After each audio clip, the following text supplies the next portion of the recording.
네, 반갑습니다. 저는 모잠비크에서 사역하고 있는 최일봉 선교사입니다. 아내는 이승연 선교사이고요. 저희가 교회에서 예배 드릴 때 네 가지 인사를 하고 예배를 시작합니다. 그래서 여러분도 한번 함께 오늘 해 주시겠습니까? 처음은 모잠비크 현지어입니다. 샹가나어이고요. 두 번째는 포르투갈어, 세 번째는 영어, 네 번째는 우리나라 말입니다. 이렇게 해주세요. 먼저 두 손을 이렇게 드시고 따라해 주세요. 오요 오요. 뱅빈두. 웰컴. 환영합니다. 네, 이제 아시겠지요? 말은 달라도 뜻은 다 똑같습니다. 여러분, 이제 둘씩 한번 짝을 지어주세요. 둘씩 아까처럼 하시는 거예요. 손 드시고 원수 보듯이, 아니 서로 저 보시면 안 되고 둘씩 서로 바라보시는데 원수 보듯이 보면 안 되고요. 따뜻하고 사랑의 눈으로 바라봐 주시고 미소를 지으시고 인사해 주세요. 따라해 주세요. 오요요. 뱅빈두. 웰컴. 환영합니다. 네, 박수 한번 쳐주세요.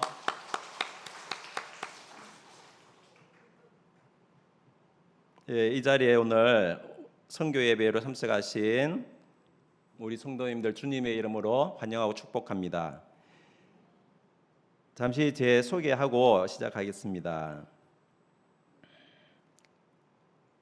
저는 동산 헷갈리네 지금 수정동 성결교회에서 초등학교 때부터 믿음 생활을 했습니다. 청년 초까지 믿음 생활하다가 대학교를 경산에서 나오고 환경공학을 전공하고 선교 단체로 갔어요. 제가 청년 때부터 너무 선교사가 되고 싶은 마음을 하나님 부어 주셔서 선교 단체에서 열심히 믿음 생활을 했습니다. 그래서 청년기 시절을 한 10년 정도 교회를 떠났었어요. 선교단체에서 활동한다고.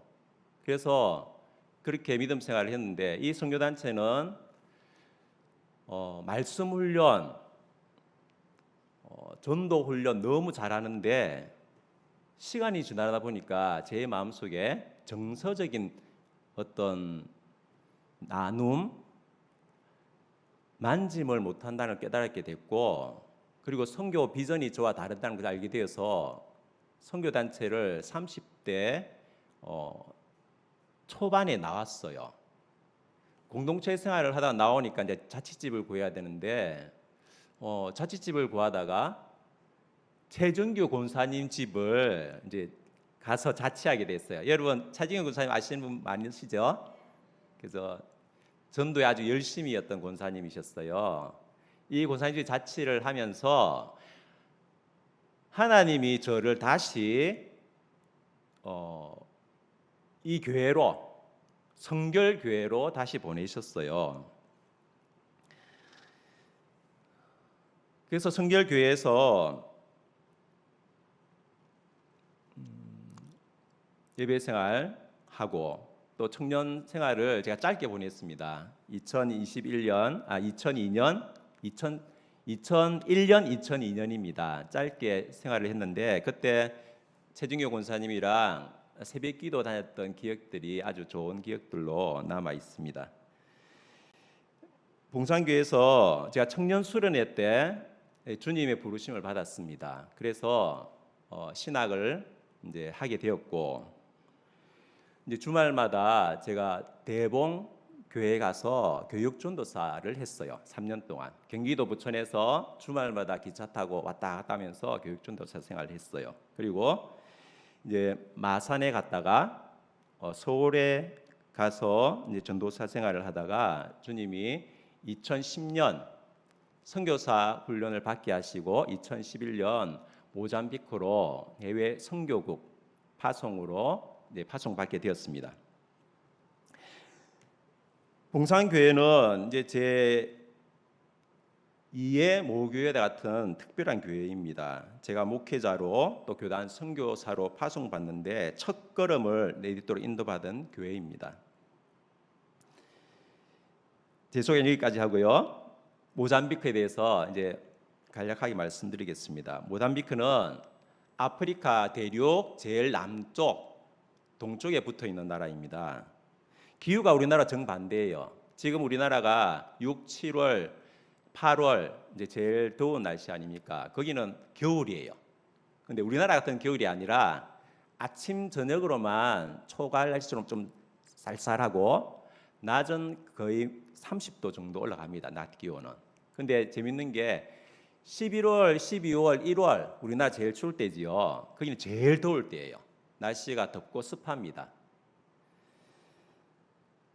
1975년 6월 25일 포르투갈 400년 식민 지배로부터 독립을 했고요.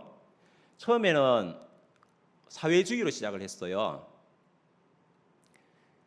그래서 사회주의로 시작했다가 내전이 있었고 민주주의로 전환한 나라입니다. 그래서 그 나라 가보면 지금도 사회주의 지도자를 딴 거리가 있습니다. 모택동, 레닌, 마오쩌둥, 김일성 거리도 있어요. 종교는 복음주의 교단은 한 10% 정도밖에 안 되는 것 같아요. 나머지는 이단 교회들이 굉장히 많이 들어와 있고 정령 숭배라고 하지요. 50% 이상 정령 숭배, 무당을 신봉하고 있어요. 그래서 집에 무슨 일이 생기거나 병이 나면 무당을 먼저 찾아가요. 그래서 무당한테 이제 도움을 구합니다. 크기는 우리나라 8배 정도 되고요. 남북으로 3,000km 되는 긴 국도를 가진 나라입니다. 1인당 국민소득은 24년 기준으로 600달러인데 한 달에 한 8만 원. 근데 제가 보기에 저희 있는 지역 사람들은 한 달에 한 3만 원도 안 되는 것 같아요. 소득이. 세계에서 8번째로 못 사는 나라입니다.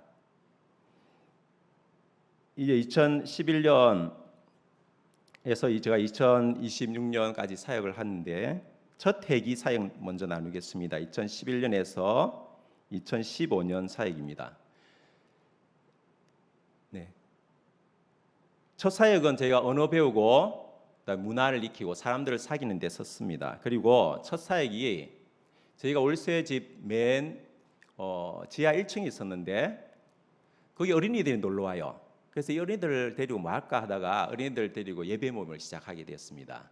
그래서 태권도도 가르치고 말씀도 가르치고 찬송도 가르치고 함께 기도하고 이런 이제 첫 사역이 주차장에서 시작이 되었습니다. 그리고 모잠비크는 학교가 있는데요. 오전반, 오후반 나눠져 있어요. 옛날에 우리나라도 그랬지요. 그래서 제가 이 학교에 이제 교장 선생님을 만났습니다. 만나서 첫 오전 수업이 끝나고 남는 시간이 2시간 정도 되는데 그 시간대 방과 후 모임을 하면 어떻겠습니까? 물었어요. 교장 선생님이 한참 깊이 생각하더니 그러면 일주일 뒤에 와보래요. 기도하고 일주일에 갔습니다. 일주일 후에 그 모임이 열렸어요. 근데 다른 선교사님들 한 케이스는 이 공립학교에서 외국인이 방과 후 모임을 가기가 쉽지가 않아요. 그분은 몇 년을 기도하고 시도를 했는데 안 들렸는데 전 일주일 만에 하나님이 열어주셔서 방과 후 수업을 했습니다. 그래서 이제 오전 수업이 마치면 모인 학생들과 함께 예배를 드렸어요. 말씀 나누고 찬송하고 기도하고 그러니까 이런 모임을 학교 안에서 가졌습니다. 두 번째 회기 2016년부터 2020년 사역입니다.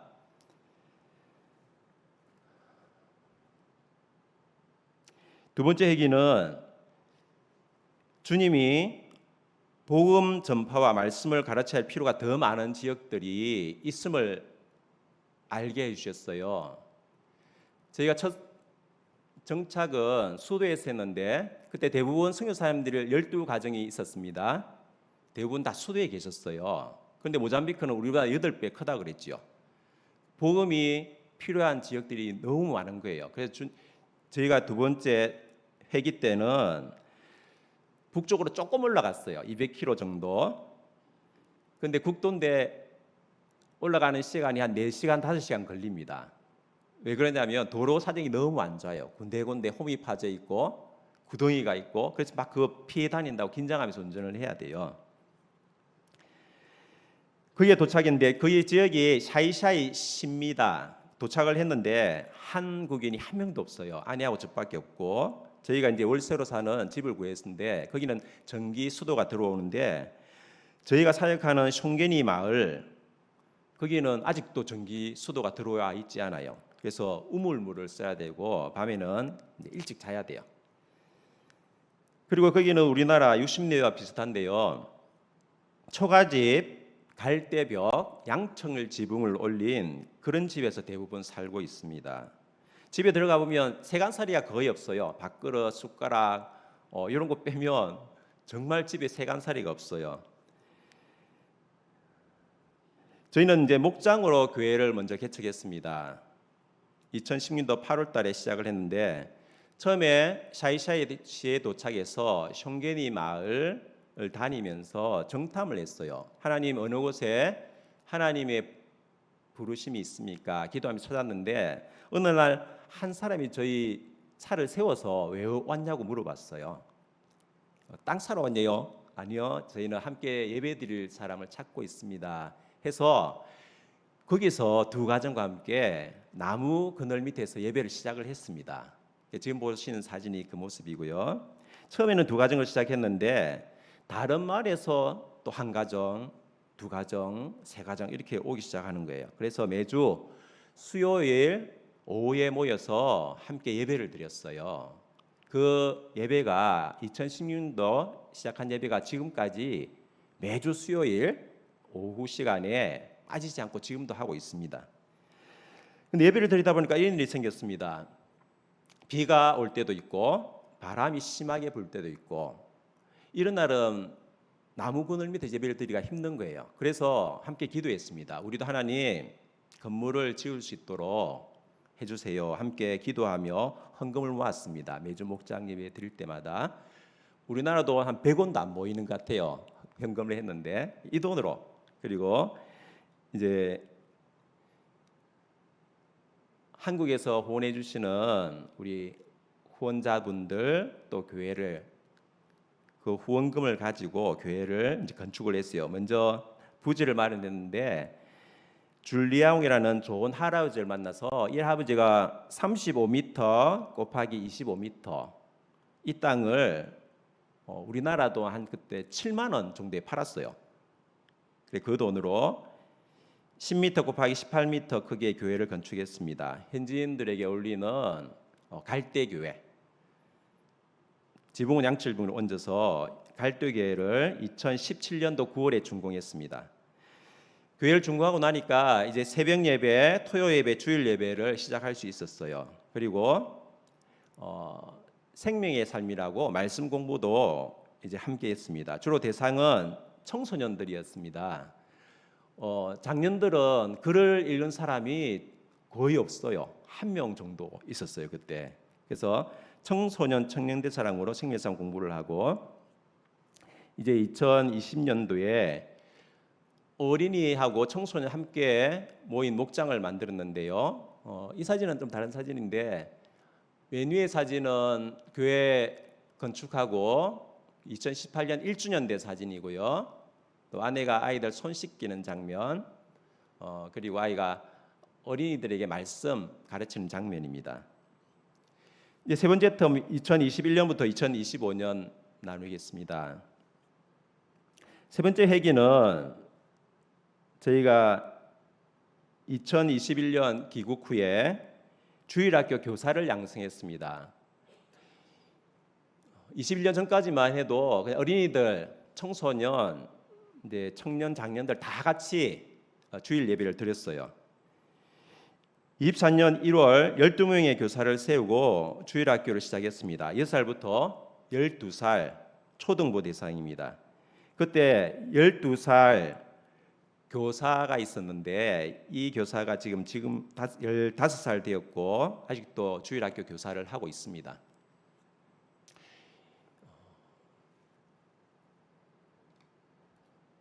토요일 날 교사들과 함께 말씀 준비를 하고 있습니다. 창세기부터 일과를 시작했어요. 큰 사건 주제 중심으로 토요일 날 모여서 말씀 공부를 했고, 그러면 교사들이 주일 날 어린이들에게 이 말씀을 가르칩니다. 이제 구약을 거의 다 끝냈는데요. 71과까지 현재 진행이 됐습니다.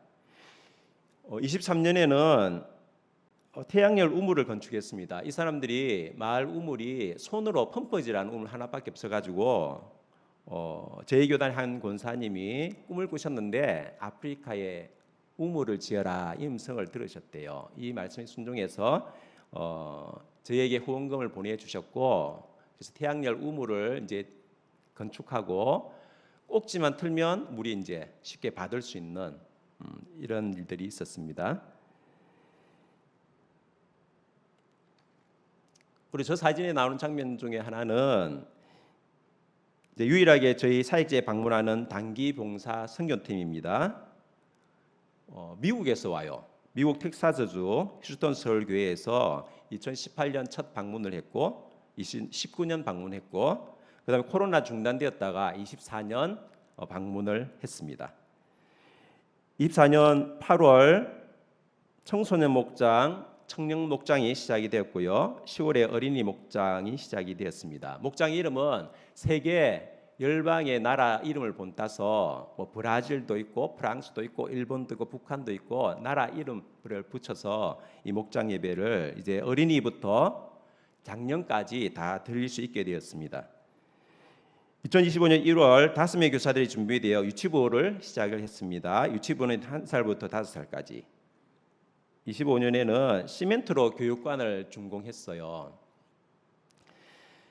네, 저희가 안식년으로 이제 나왔는데 안식년 나오면서 원래 세워져 있던 3명의 장년 목자 그리고 13명의 주일학교 교사들이 이제 저희 바톤을 이어받아서 교회 사역을 하고 있습니다. 그리고 장년 목자 2명, 청년 목자 2명, 청소년 목자 1명이 매주 돌아가면서 설교하고 있어요. 저희 사역의 목표는 주님 사랑, 이웃 사랑, 주님 말씀 순종, 주님의 삶을 모방하고 주님을 따르는 제자를 세우기입니다.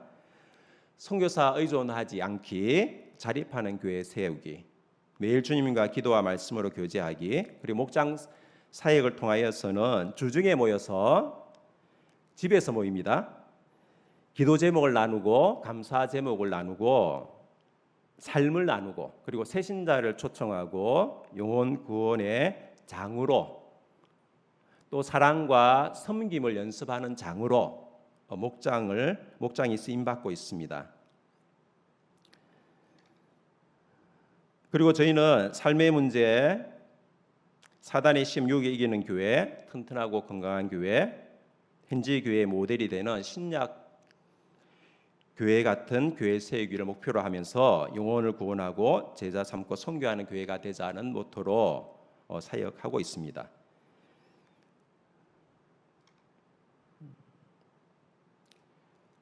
다음 화면 보실까요? 네.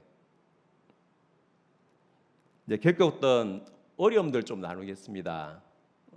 선교지 있다 보니까 강도도 2번 만났었고요. 저희 있는 지역에는 한국인이 없다 그랬잖아요. 교제할 사람이 없는 거예요. 아내가 정서적으로 나눌 수 있는 교제할 사람이 없는 게 좀 힘든 것 같습니다. 집 구하는 게 힘들어요. 월세로 왔는데 집 구하는 게 힘들고, 또 저희가 수도에서 거주지를 샤이샤이시로 옮겼는데 거주지 신고하는 걸 저희가 잘 몰랐어요. 그랬더니 이민국 직원이 은을 한번 잡아가지고 벌금을 1,200만 원 이상 때렸어요. 그래서 제가 3달 동안 이민국 열심히 찾아다니면서 얘기해서 잘 해결이 되었습니다. 2024년 10월부터 2025년 4월에는 야당 지도자가 부정선거라고 해서 젊은이들을 선동해서 시위를 했어요. 그래서 이 시위가 처음에는 목적이 있는 시위였는데 시간이 지나면서 변질되어 가지고 청년들이 도로를 점거하고 불을 지르고 그다음에 상점을 약탈하는 일들이 6개월 정도 지속이 되었었어요. 그리고 26년도 1월 올해지요. 홍수가 났습니다. 모잠비크에 몇십 년 만에 한 번 오는 홍수가 난 거예요. 그래서 도로가 잠기고 저희가 수도와 이 샤이샤이시를 왔다 갔다 할 수 없게 되고 유류 이동이 안 돼서 6개월 동안 고립되는 좀 힘든 시간이 있었습니다. 그리고 감기에 걸렸는데 한국 나오기 전에 1개월 정도 제가 감기를 걸렸었는데 한 3일 정도 잠을 제대로 못 자고 열이 났었어요. 그냥 일반 감기다 하고 지나갔는데 우리나라 가서 검사를 하니까 폐렴이었대요. 그래서 흔적이 3군데나 남아가지고 지금도 약을 먹고 있습니다. 우리의 삶에 예상치 못한 여러 가지 고난, 문제, 질병, 어려움들 만날 때가 있습니다. 이 시간은 저희가 더 주님을 의지하고 붙잡고 찾고 구하는 시간입니다. 주님과 독대하는 가장 귀한 시간, 또 주님의 응답을 경험하는 축복의 시간인 줄 믿으시기 바랍니다. 동영상 좀 틀어주세요. 네, 주일학교 모습입니다.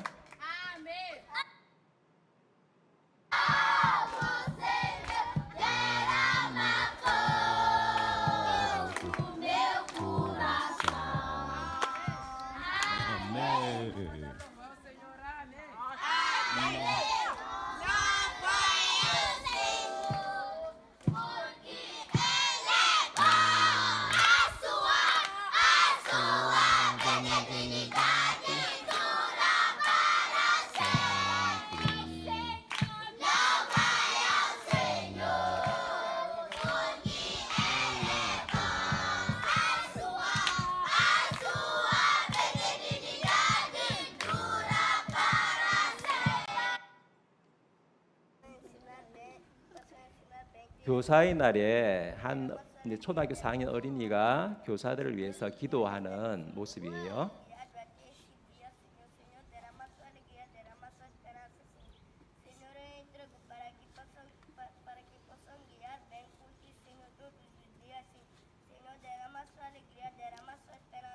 교사들 건강하고 지혜 주시고 성령 충만케 되도록 기도하고 있습니다.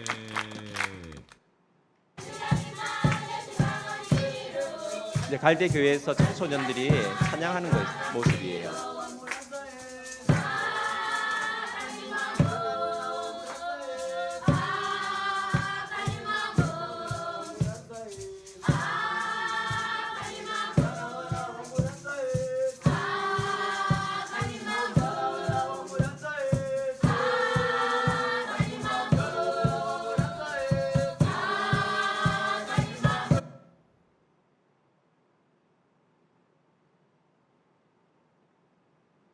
영상 다 뜨셨어요? 하나 더 있는데요.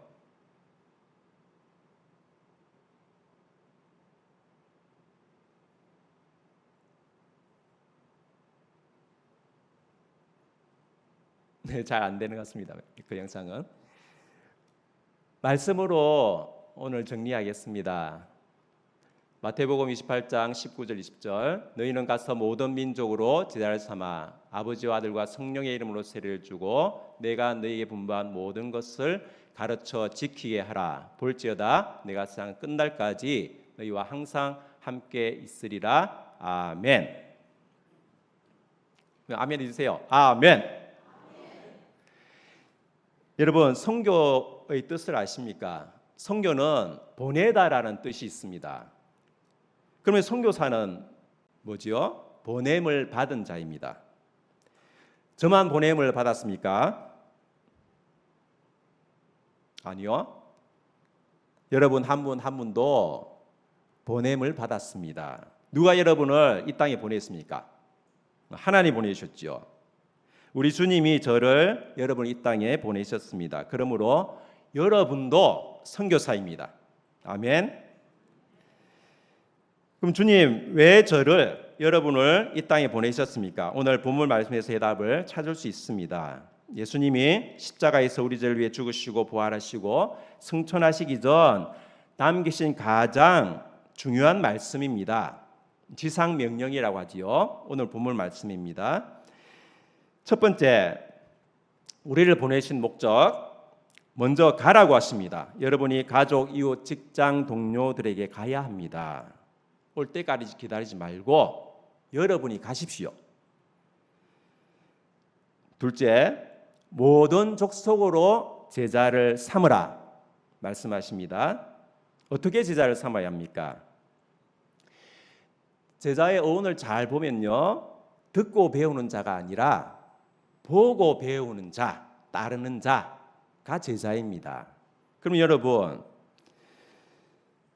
사복음서에서 예수님의 본에서 우리 배울 수 있습니다. 예수님은 제자들에게 3년 동안 어떻게 제자들을 세우셨습니까? 가르치기보다 본을 먼저 보여주셨습니다. 예를 들어서 아침에 일찍 날이 새기도 전에 일어나셔서 예수님은 기도하셨지요. 그리고 날이 새면 이제 한 사람 한 사람 만나시고 질병을 고치시고 치유하시고 귀신을 쫓아내시고 천국 복음을 전파하시고, 그리고 예수님 보시면 또 끝 하루의 마무리는 무리를 떠나서 또 한적한 곳으로 가세요. 거기서 기도하셨습니다. 이 본을 3년 동안 제자들에게 보여주셨습니다. 그리고 예수님은 목표가 많은 무리 군중이 아닙니다. 예수님의 목표는 한 영혼의 구원. 그래서 예수님을 보면 한 사람을 치유하기 위해 먼 길을 걸어가시고, 죽은 나사로를 살리기 위해서 또 가시고, 사마리아 여인을 만나기 위해서 한낮 제일 더운 시간에 그 여인을 만나러 걸어가시고, 예수님이 또 종과 같이 제자들의 발을, 더러운 발을 손수 씻어주셨습니다. 이것이 다 예수님이